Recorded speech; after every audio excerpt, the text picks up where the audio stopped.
Salam sukses petani Indonesia. Kali ini saya akan menjelaskan bagaimana hubungan timbal balik antara mikroba tanah khususnya jamur dan bakteri dengan tanaman sendiri. Pertama yang kita bahas bagaimana tanaman bisa tumbuh dengan bagus.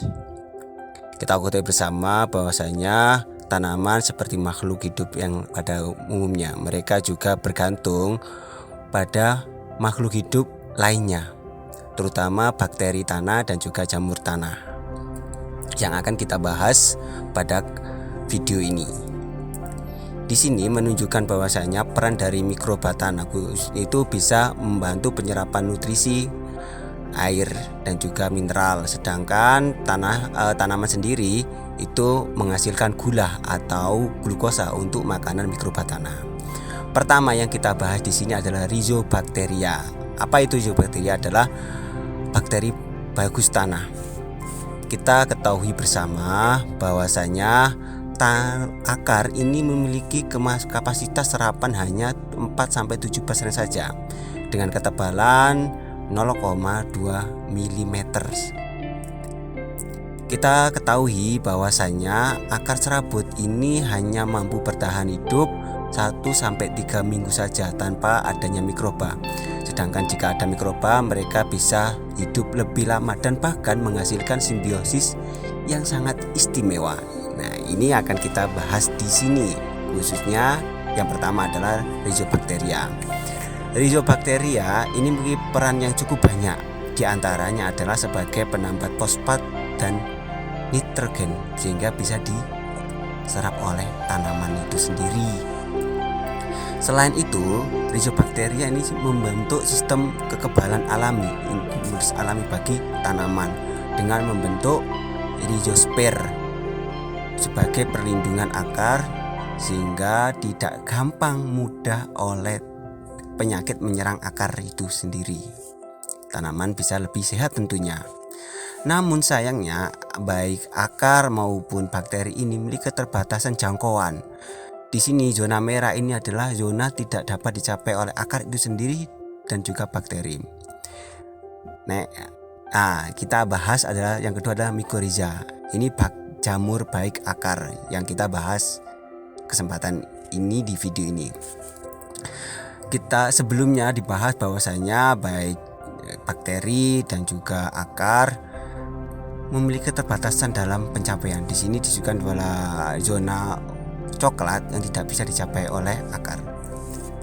Maka disinilah peran penting dari jamur. Dalam kesempatan ini seolah-olah Mycorrhiza ini adalah temuan baru padahal sudah lama.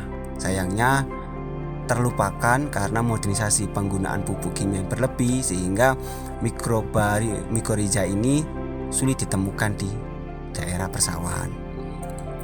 Antara akar dan juga Mycorrhiza, jamur tanah ini memiliki peran simbiosis.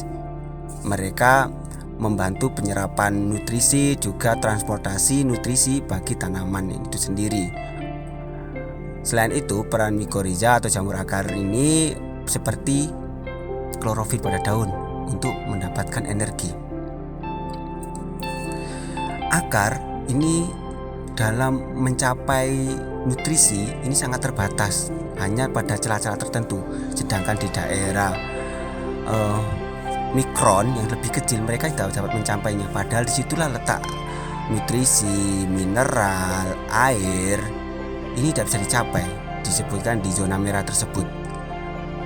Oleh karena itu, peran dari Mycorrhiza jamur tanah inilah membantu penyerapan air, mineral sehingga bisa digapai oleh akar. Dengan simbiosis mutualisme ini, serapan akar bisa menjangkau ke celah-celah lebih kecil di mana letak nutrisi itu berada, mineral, kalsium atau yang lainnya yang tidak bisa dicapai oleh akar. Jamur Mycorrhiza ini dapat membentuk hifah sampai beberapa kilometer dalam satu jaringan.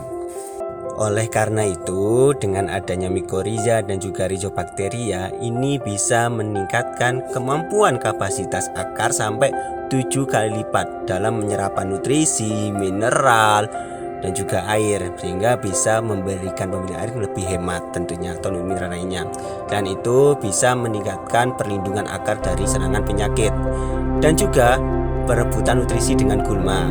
Hubungan simbiosis ini saling menguntungkan, di mana tanaman menghasilkan glukosa untuk makanan mikrobatana baik mikoriza dan juga rhizobakteri, dan di mana rhizobakteri memberikan nutrisi dan mineral. Semoga bermanfaat video kali ini. Salam sukses.